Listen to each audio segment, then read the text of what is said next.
Captain's log, stardate 150725. How we all doing this week? I'm doing fair. Unfortunately, I have to start this one out with a moment of silence. I have two that we lost this week. Well, actually, one we lost last week and one we lost this week. First one, actor George Coe. He played Malkorian Chancellor Evel Durkin in the Next Generation episode First Contact. I brought him up because he is probably known as the first one to refuse Federation First Contact on the eve of achieving warp drive.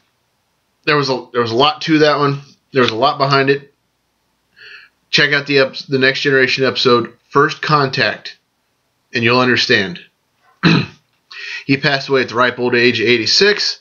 He lived a nice full life. Distinguished actor. He was a distinguished actor. He was good at what he did. Another one that we lost, we actually lost him on the 21st. Theodore, I want to say it's Bikel, B-I-K-E-L, played Worf's adoptive father, Sergei Rozhenko, in the episode of The Next Generation entitled Family. Another distinguished actor, lived a long, dignified life, died at the ripe age of 91. These two distinguished actors, good, long, healthy career. And, excuse me, it's only fitting that we here at Prosper honor them with a moment of silence. So please join me.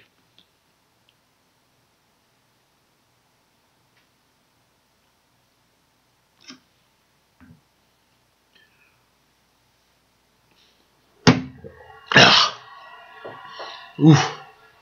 Ooh. That'll really clean you up if you need it. Okay. Got the sad stuff done.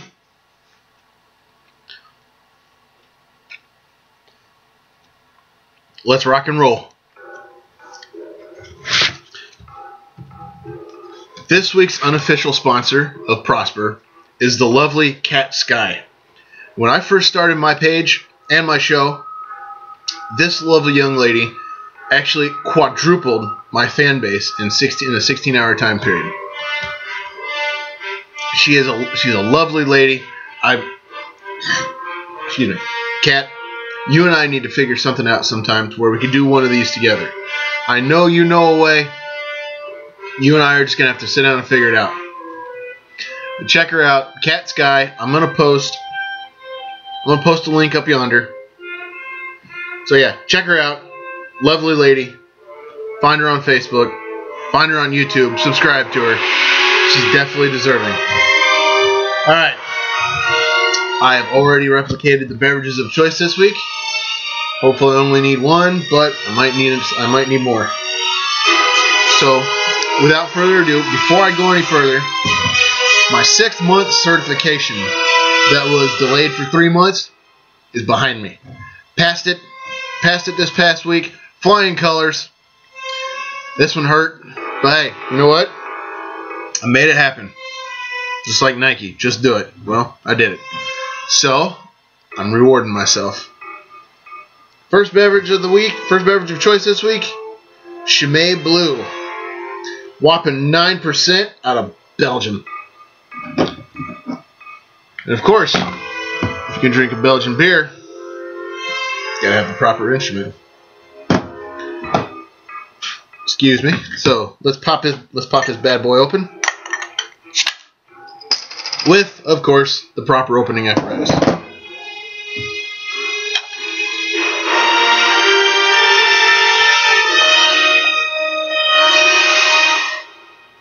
You know, if you pour beer right every time, it'll be perfect.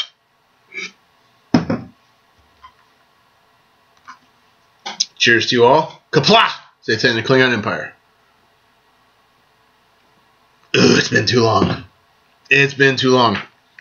Alright. We've got to start this show out the proper way. We've got to start out with the birthdays. The first 2 birthdays, actually, are twins. One of which I've met. The other I hope to meet. Krystal Lloyd and her twin, Loreley de la Lune. I hope I got that right. I hope I got that right. Loreley, if I didn't, please correct me. I met Krystal in jolly old England when I worked with her there. You know, she and I actually went to Bible camp together. Had a good time, hung out in Germany for a few days before we actually got there. But man, it was fun. Now, Loreley, if you're anything like your sister, then I think you and I are going to have some fun if we ever meet. But hey, happy birthday to the two of you. Next birthday from the week, my dear old cousin, Zach Hawk. Zach, cuz, what's up? Hey, are you still a volunteer firefighter? I hope so. Keeping Cambridge City safe. Hey, to you, my friend, my dear cousin, I hope you had a happy birthday. I hope Shannon spoiled the crap out of you. You deserve it. You treat her well. I hope she treated you well on your birthday. All right, next on the list. Guy I actually know from here. I actually work with him. Lee Anthony. Lee, don't forget, if you're going to drive fast, make sure you turn left. But hey, I hear figure eights are better. Big old NASCAR fan, you. Lee, my friend, I hope you had a prosperous birthday. I hope it was a good one for you. I hope you enjoyed a few of these. All right, next up on the list is a gal I actually went to school with. She was a year ahead of me. I knew her as Stephanie Shekels. She's recently gotten married. Her name now is Stephanie Riley. Steph, sunshine, how's it going? How was your birthday? I hope you had a good one. I hope your husband spoiled the crap out of you. You deserved it, my dear. And hey, hope you had a couple of these as well.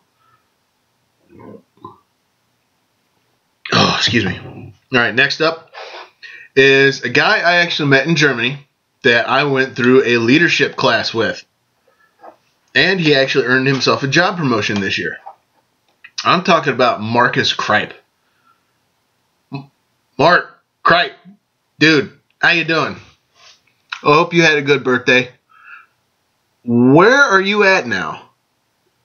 Last time I saw you, excuse me, when I saw you last time, it was before I left Germany. I'm sure you've moved on since then. Where you at? Hit me up, man. I hope to hear from you again. And hey, hope you had a couple of these. All right, next on the list. This gal is actually a very good friend of the house commander. I had the pleasure of meeting her once when I was taking a vacation in Ohio. O on the front, O on the end, high in the middle, Ohio. Kara Lowe. Kara, how are you? Hope you're doing all right. You remember that night that you, Robin, and I spent in the hotel? I almost said hospital. I don't know if it would have gotten much worse. We probably would have been in a hospital. Remember that night we spent in that hotel and how bad we left it? We left it the next day. That was the only time I've ever done that. The only time. But hey, you know what? That happens. That's what room service gets paid for, right? Right. But hey, you know what? Kara, it was lovely seeing you. I hope I get the chance to see you again sometime. And I hope you had a couple of these. All right, next on the list, my dear stepbrother. I've known him. Did I meet you in 98 or 99? It was either late 98 or early 99. I don't remember. I'm talking about Brandon Riggs. How you doing, bud? How you doing, bro? Hope everything's going all right for you. Hope you're doing okay. Hey, you need to talk or anything, man, hit me up. If you need anything, let me know. I'll do what I can for you. I hope to see you next time I'm home in November. Hey, hope you had a couple of these. All right, next on the list, he's my dear nephew, Austin Hardy. Austin, what's going on, man? How you doing? You staying out of trouble? I hope so, man. I hope I get the chance to see you while we're home. And you are way too young to be enjoying one of these. So I'm going to say cheers and root beer to you. Hope you had a happy birthday. All right, just a couple more birthdays to get through. The next one, I know her here. I know her from here. Working together at Earth Station, Okinawa. Tessa Hansgar. Tess, sunshine. How was your birthday? I know it probably stunk due to the fact that there was supposed to be a wild storm that came through, but it didn't happen. You know, I think this was just a test to see how well we set up for a typhoon. I seriously think that's what it was. Because we got there, we got to the point to where we were ready. The next thing we know, all clear. But hey, you know what? The typhoon doesn't care. The typhoon ain't gonna say crap. So I'm gonna say it because I'm that type of guy. I'm sorry that you were stuck in your house all day, probably didn't get a chance to enjoy your birthday. But hey, you know what? Skylar was there, and William was there. You know what? That's all that matters. It doesn't matter what you do on your birthday. All that really matters is who's there with you. And you know what? That being said, I'm fairly certain you had a good birthday. I drink to you. Oh, excuse me. All right, and the final birthday for the week. Normally, I would mention something like this in This Week in Trek History, but you know what? I've got her on Facebook, so you know what? Screw it. I'm doing it now. This lady is actually the inspiration for this week's peek into the databanks later on. Nana Visitor. Y'all know her as Major or Colonel Kira off of Star Trek Deep Space Nine. Nana, my dear, I hope you have a happy birthday. I hope you're recovering well from your recent neck operation too. I'm gonna admit I was a little surprised when I saw that creep up on Facebook. But hey, you know what? That's just one of those things. I hope you recovered. And if you haven't, I hope you are recovering. I hope it goes nicely for you. And you know what? I'm going to drink one for you and give you the Prosper Salute for what you have done for the Star Trek franchise. I'm going to go ahead and say it, but I think between you and Aaron Eisenberg, you two embody what Gene Roddenberry thinks of the human condition of Star Trek. From the outside looking in, if you know what I mean, if that makes any sense. But hey, to you, my dear, I drink, and I say, happy birthday. Alright. Birthday greetings extended. I've got some additional greetings this week that I want to hook up. I want to try to run through them the best I can.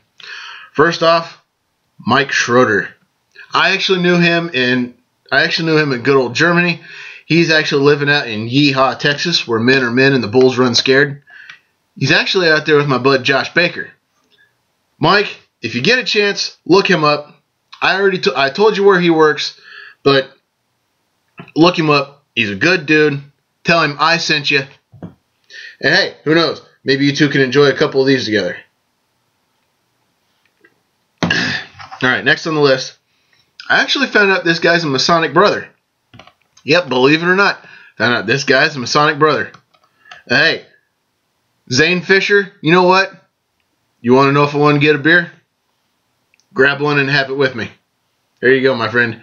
You're living in Germany. If you can't find one of these, just give it time. Give it time. It's going to be easier for you to come up with a Chimay than it was for me, believe it or not. I got lucky when I found these. But hey, it is what it is. Here's to you. Alright, next on the list, Meaghan Klimas. I met her here. I met her here, and you know there was a brief period of time where I was feeling kind of low. Bumped into you one day, and I tell you what, you perked me right up. Meaghan, I'm gonna hook you up with some Cocos. We had a storm that was supposed to pass through today. It didn't happen. It was a frickin' tease. Halola teased us. You know what? It ticks me off. I'm gonna make it up to you.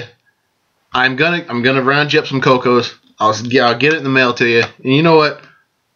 We're gonna make it happen. But back to what I was saying. Thank you very much for perking me up when you did. I really appreciated it. Excuse me. It was at a point in time to where I really needed it.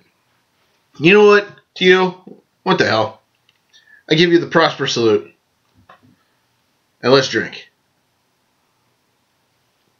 Alright. Just got a few more. Got to give it up to I got to give it up to this next guy. He was just at Bible camp. He finally made it home. I hope he's at home relaxing now. Wally Fortier. You know him. You've heard the name before. He is the mastermind behind Wally's aluminum shaping process. You know what, Wally? I said it before. Actually, did I? I may not have said it, but I'm going to go ahead and say it now. To you, my friend, that I'm probably never going to meet. Welcome home. You know what? It was a long time. I'm glad you made it home. Glad you're good. Glad you're okay. The prosperous salute to you, my friend. And you know what? Let's enjoy one of these together sometime. And hey, while I'm thinking about it, nuclear huesos. You know what I'm talking about. All right, two more. I'm getting there. I worked with this gal when we were in Germany together. A lovely lady. You and I have talked a few times about stuff. You know what? We've just talked about stuff. Good conversations. Sarah and I. Sarah, my dear, how are you? I haven't seen or heard from you in a while. I hope things are going well for you. You know what? Drop me a line sometime. Drop me a line. Let me know how you're doing. And I hope to enjoy one of these with you sometime. And the final greeting for the week. I actually picked him up I actually met his transport when he came to Earth Station, Okinawa. Good buddy of mine, Justin Lee. Justin, dude, what's up? How's it going, bud? You okay? You all right? I hope things are going well for you. I hope you find this all right. And you know what? I hope you get back soon. I think you went to Bible camp not too long ago too. But hey, Justin, hit me up, dude. Let me know what's going on. All right, that was it. Greetings, or additional greetings extended. All right, got a few entries this week in Trek history. I already mentioned Nana Visitor. God love you. Next three. The first guy, he penned the reboot of the Star Trek saga. He also penned the turd that we had to endure about 2 years ago. He was tapped to direct, but you know what? You were just too much of a jackass. Paramount let you go. I say good. Ha! I'm talking about Roberto Orci, born June 20th, 1973, turned 42 years old. You know what? Happy birthday, but you suck. I'm sorry. You don't treat your fans like crap. You know, that's just bad. You know, I'm an amateur here, and I even know you don't treat your fans like that. Yeah, granted, you get paid to write movies and everything, but you don't have to rub your noses. You don't have to rub our noses in it. All right.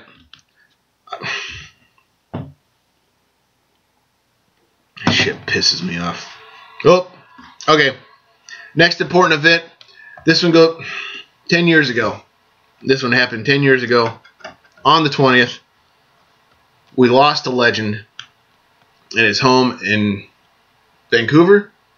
Is that where you were living at the time? I honestly forget. But I'm talking about James Doohan. Magnificent actor. From what I understand, a wonderful person. Actually, I know he's a wonderful person. There is a YouTube clip out there to where he talks about how he received a letter in the mail that was actually a suicide note.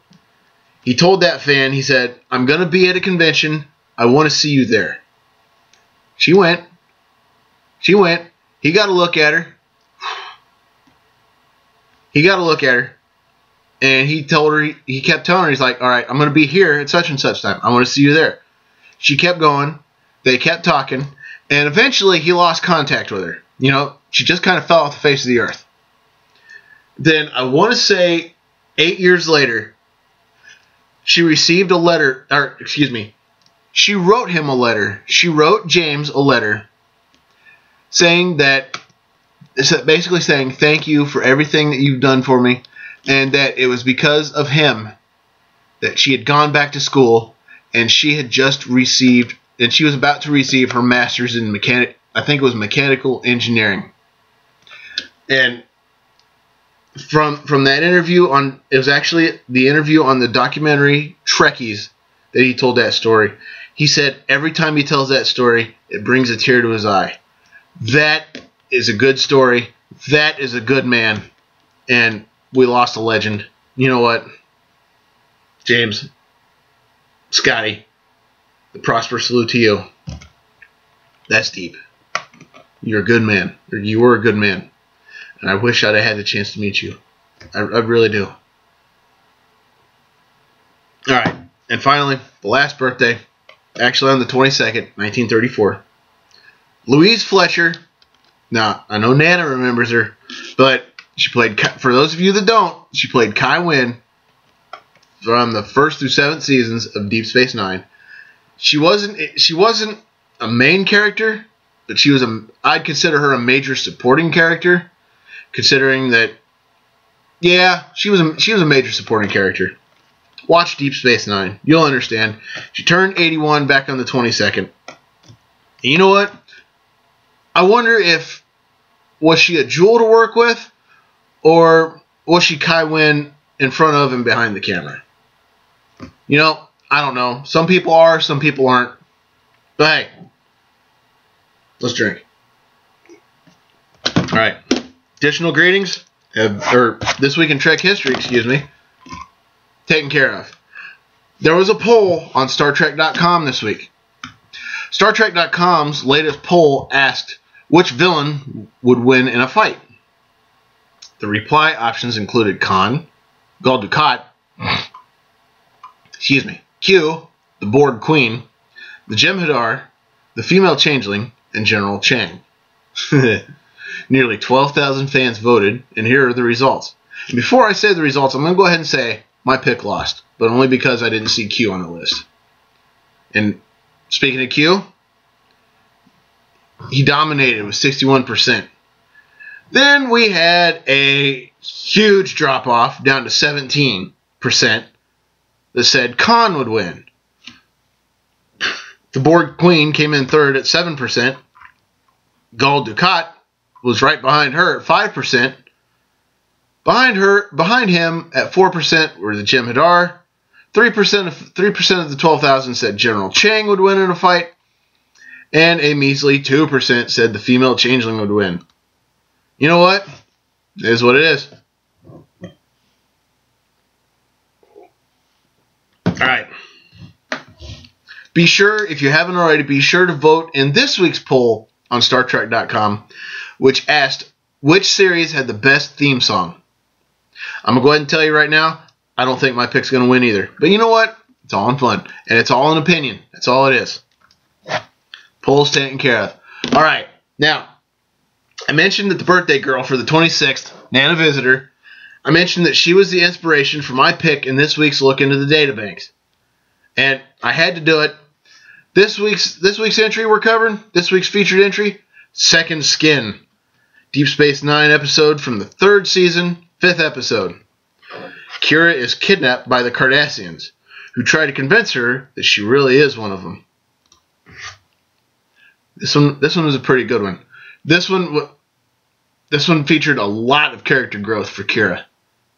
And you know what? I honestly think that Kira became a better person as a result of not only, the Federation had an impact on her, but I think this episode really had an impact on Kira. I think it made her take a second look at things.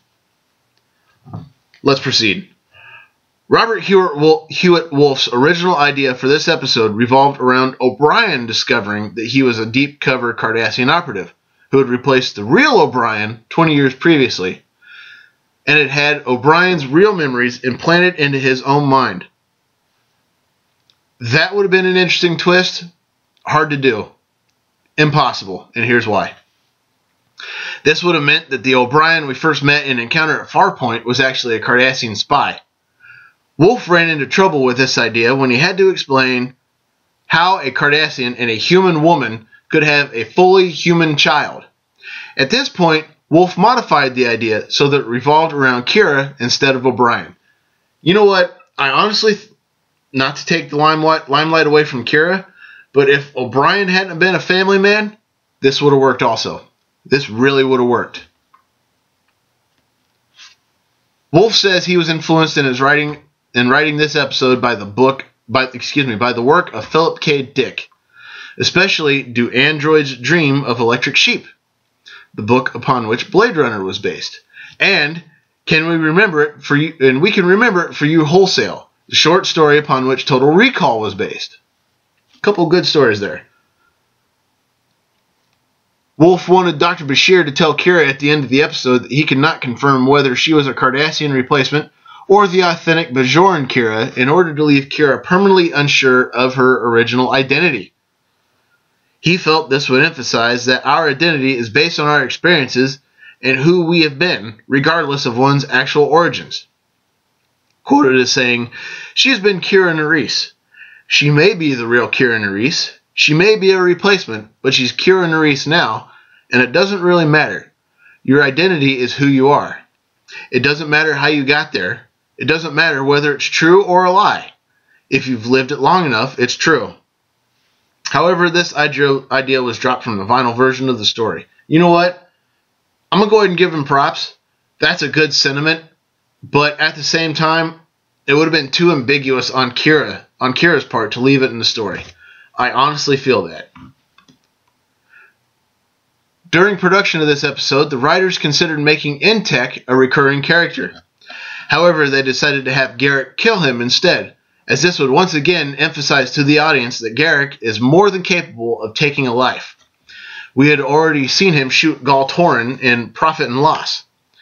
Coupled with this is Tekeni Gamor's warning to Kira at the end of the episode never to trust Garak. The murder of Intek and Gamor's warning were designed by the writers as ways to keep the viewers on their toes in regards to the enigmatic Taylor. You know what? Garak was another good character, but this one's not about him. This one's about Kira. Did you know that the birthday girl suffers from claustrophobia? She greatly disliked wearing the extensive Cardassian makeup for the episode, which required her to arrive for makeup at 1:30 each morning. I couldn't do it. I'm sorry, I couldn't do it. 1:30 is too early for me, and I like getting up at 4. What does that tell you? Anyway, after a particularly long 20-hour day of shooting, she simply told the director that she had to get out of the makeup and pick up the remaining shots the next day because she was feeling claustrophobic. Les Landau wanted to continue shooting a while longer. Nana then began physically removing the claustrophobia-inducing makeup on the set. Hey, you know what? I actually commend you on that. You hung in there for 20 hours. You couldn't take it. You couldn't take any more. You got to do what you got to do. You know what? I salute you on that one. I'm all for doing the best I can. If that's the best you could do, it is what it is. After the second season episode Profit and Loss, this is the second episode to mention the Cardassian dissident movement, which would become a key factor later on.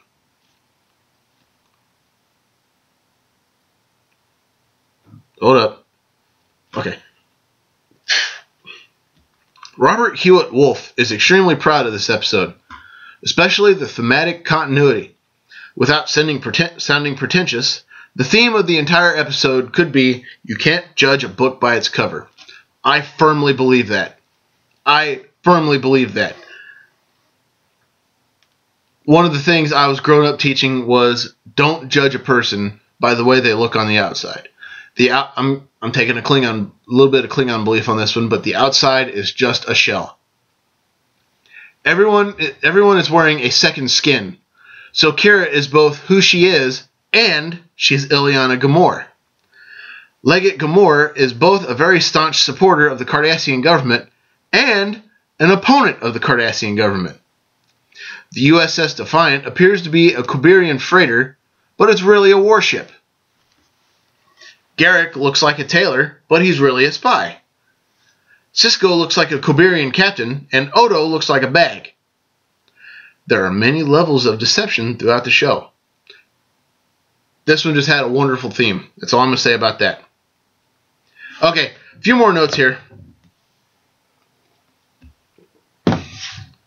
This is the first episode of the series to have music composed by David Bell.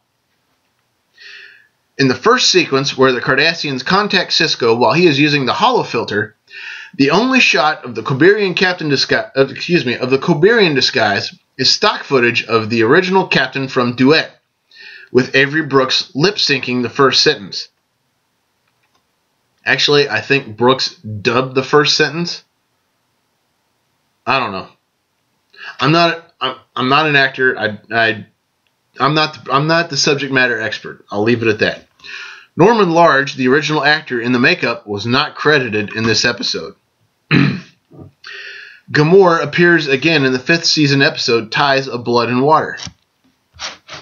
Colm Meaney and Sirach Lofton do not appear in this episode. Garrick's reference to the Defiance cabins feeling claustrophobic hints at the fact that he suffers from claustrophobia, which is revealed later in the series. Kira says to Gamor at one point that her mother died of malnutrition when she was 3. We later learned that this was a cover story and she was actually taken as a comfort woman for Gul Dukat. And finally, Ileana Gamor appears as an antagonist in the Deep Space Nine novels Warpath, Fearful Symmetry, and The Soul Key. Alright, and that is actually all I have for this weekend. Let me finish the rest of this beverage.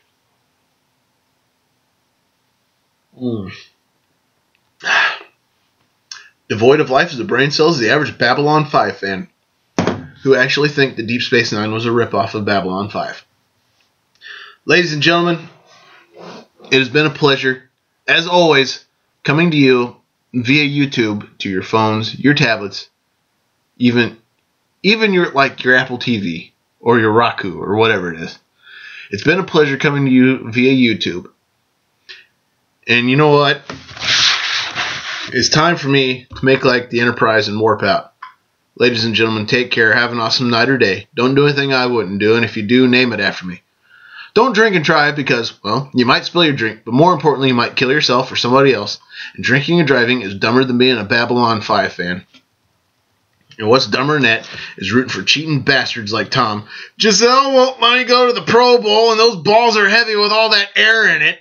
Brady, men slapping women, racism, animal abuse, fake friends, people who watch on bets, supporters of ISIS,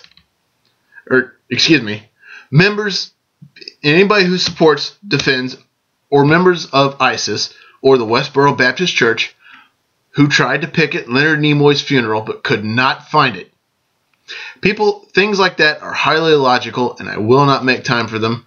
Ladies and gentlemen, thank you again for having me in your homes, and as always, live long and prosper.